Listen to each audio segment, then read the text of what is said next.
газар зүйн зургийг хэрхэн унших вэ гэдэг юм сэдв байна. За газар зүйн зургийг уншина гэдэг бол аялагч хүний хувьд бол бас нэг том чадвар. За бас мэдлэг боловсралтай өнөөгийн хүмүүс ч гэсэндээ газар зүйн зургийг унших чадвартай байна гэдэг бол их хэрэгтэй зүйл юм аа. За тэгээд энэ сэдвийн өрөөнд газар зүйн зургийг уншихад шаардлагатай 5 зүйлийг ярина. За хамгийн эхлээд газар зүйн зургийг уншихын тулд хамгийн чухал нь эхлээд гарчгийг харах хэрэгтэй. Тухайн зургийн ямар зориулалттай юуг агуулж байгаа вэ гэдгийг тодорхой хэлээд өгнө гэсэн үг. За тийм ч учраас зургийг ерөнхийдөө сэдвчилсэн болон ерөнхий гэж хэлдэг. Сэдвчилсэн зураг гэх юм бол жишээлбэл одоо энэ зураг байна. Энэ зураг дээр Америкийн нэгдсэн улсын физик газар зүйн ийм зургийг үзүүлсэн байна. Хаана ямар улс байна, ямар голууд байна, ямар далай тэнгисүүд байна, булангууд хаана байна гэдгийг ерөнхийд нь харуулсан байна. За тэгэхээр газар зүйн зураг гэдгийн хамгийн чухал хэсгийн нэг нь бол газар зүйн нэр гэсэн тий. За энэ газар зүйн зургийн нэрийг нь болохоор map title heading гэсэн ийм хоёр үгээр хэлдэг. Map title буюу нэр, тэгээд heading гэдэг нь толгой тэргүү гэсэн утгатай. Тэгээ газар зүйн зургийн нэр гэсэн үг. Газар зүйн зургийн нэр гэдэг бол тухайн зургийн байрлал юуг харуулж байгааг тодорхойлсон богино холбоо үгээр илэрхийлдэг гэсэн байна. Map title is a short phrase that describes the subject and location of map гэсэн байна. Scale буюу масштаб. Масштаб бол ерөнхийдөө тухайн газар орны бодит зайг олоход газар зүйн зураг дээр хэмжилт хийдэг ийм аргачлал байх нь байна. За энэ дээр болохоор 3 янзын масштабын хэлбэр байна. Хамгийн доороос нь ярив. Эхнийх нь болохоор шугам масштаб буюу linear bar scale гэж нэрлэж байна. За энэ болохоор mile болон километр гэсэн хоёр янзын, миль буюу километр гэсэн хоёр янзын уртын хэмжигдэхүүн байна. Mile буюу милийг болохоор англи хэлтэй орнуудад ерөнхийдөө хэмждэг ийм уртын хэмжигдэхүүн. Километр бол жишээлбэл манай Монгол орны хэмждэг ийм уртын хэмжигдэхүүн байна. Дараагийнх нь болохоор тоо масштаб байна. Тоо масштаб гэдэг нь юу гэсэн үг вэ гэхээр нэгийг харьцах нь 250 мянга гэж бичсэн бол энэ бол тоогоор илэрхийлсэн гэсэн үг. Ийм хэлбэр байна. Нэрлсэн масштаб буюу Brighton гэж нэрлэж байгаа. За word scale гэж нэрлэнэ. За энэ болохоор юу гэсэн үг вэ гэхээр тухайн зүйлийг тэдэн сантиметр, тэдэн километр гэдэг үгээр илэрхийлэх юм бол энэ бол нэрлсэн масштабыг хэлж байгаа гэсэн үг. Масштаб гэдэг зүйлийн тодорхойлтыг энтэй бичжээ. To scale map, you can use map scale to calculate the distance between 2 points on the map буюу газар зүйн зургийн масштабыг олохын тулд газар зүйн зураг дээрх хоёр цэгийн хоорондох зайг тооцоолохдоо масштабыг ашиглана. Хэрэгэлдэгэ, тусалдгаа гэсэн санаа явж байна. За газар зүйн зураг болгон таних тэмдэгтэй байдаг. Тэр газар зүйн зургийн зориултаас шалтгаалаад таних тэмдэг нь янз бүр байх боломжтой. Юм уу эсвэл хотын зургийн масштаб байх боломжтой таних тэмдэг харагдаж байна. За энэ болохоор 3 янзын үгийг чухалчилж үзэж байна. За зарим зургууд дээр болохоор key гэж хэлдэг. За энэ бол таних тэмдэг гэсэн үг. За дараад нь болохоор symbol буюу таних тэмдэг гэсэн үг тийм. Дараад нь болохоор legend гэсэн үг байна. За энэ 3 үг бол таних тэмдгийг илэрхийлж байгаа гэсэн үг.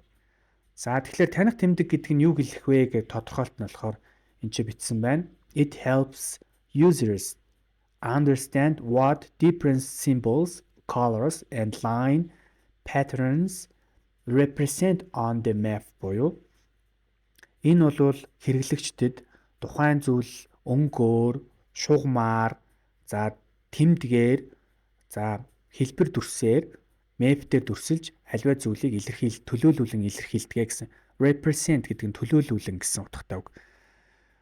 Илэрхийлдэг гэсэн санааг илэрхийлж байна. За энэ дээр болохоор жишээлбэл highway буюу хурдны зам байна тий. Ерөнхий гол зам тий major road, за secondary road туслах зам. За river гэх юм бол ийм цэнхэр өнгөтэй. За proposed road буюу одоо барьж байгаа болон ирээдүйд барих зам байна.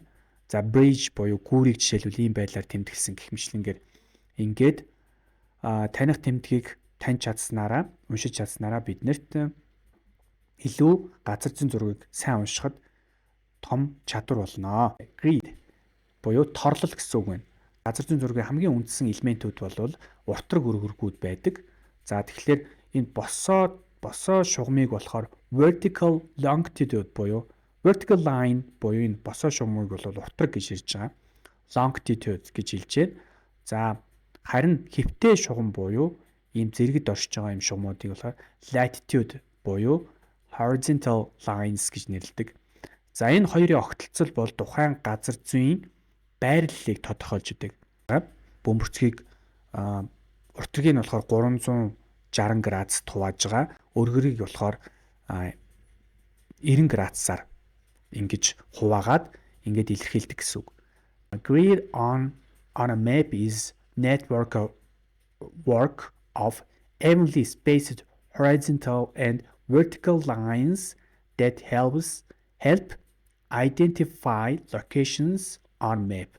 Газар зүйн зургийн торлол нь газар зүйн зурагт тэгш зайтай байрласан хэвтэй болон босоо шугамуудын сүлжээ бөгөөд газар зүйн зурагт байрлал тогтооход ашигладаг гэсэн ийм тодорхойлт байна.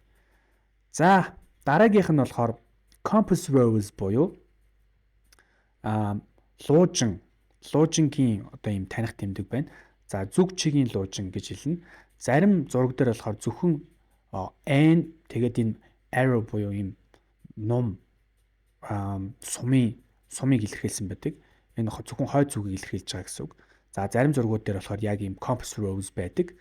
За north arrow гэж нэрлэж байна. За энэ болохоор тухайн зургийн хойд зүг, өмнөд зүг, баруун зүг, зүүн зүгийг ингэж тодорхойлоход хэрэглэгддэг ийм чухал тэмдэглэгээ. Энэ зургаас хараад энэ газар чинь хойд зүгээ тийшээ юм байна, баруун зүг тийшээ юм байна, зүүн хойд зүг тийшээ юм байна гэх мэтлэнгээр тодорхойлоход хэрэглэгддэг. За зүг чигийн лууж нь газар зүйн зураг дээрх таних тэмдэг бөгөөд үндсэн зүг чиглэлийг харуулдаг. Үндсэн зүг чиглэлүүд нь компасын гол цэгүүд болох хойд, урд, зүүн, баруун зүгийг илэрхийлдэг байна гэж. За энэ дээр болохоор тодорхойлт нь байна.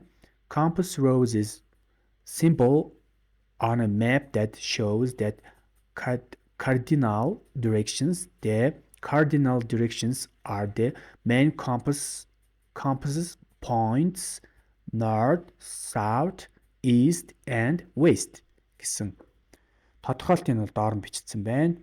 За үүнээс гадна газар зүйн зургийн одоо чухал 10 чухал англи үгийг бас энэ дээр хэлье гэж бодож байна. За энэ дээр бол хамгийн эхлээд map буюу газар зүйн зураг, map title heading буюу газар зүйн зургийн нэр, за дараад нь таних тэмдэг буюу map key, legend, symbol таних tэмдэг, scale буюу масштаб, дараад нь болохоор grid буюу торлол, солилцлыг хэлж байна. За дараад нь болохоор compass rose эсвэл north arrow буюу хойд зүгийг заасан шугам. За энэ үгнүүдийг мэдсэн байхад бол газар зүйн зургийг бол уншихад илүү хялбар болно. За одоо хэдүүлээ түрүүний ярьсан зүйлүүдэд баттгаад энэ газар зүйн зураг дээр ямар газар зүйн зургийн үндсэн элементүүд дутуу байна вэ гэдгийг тодорхойлъё.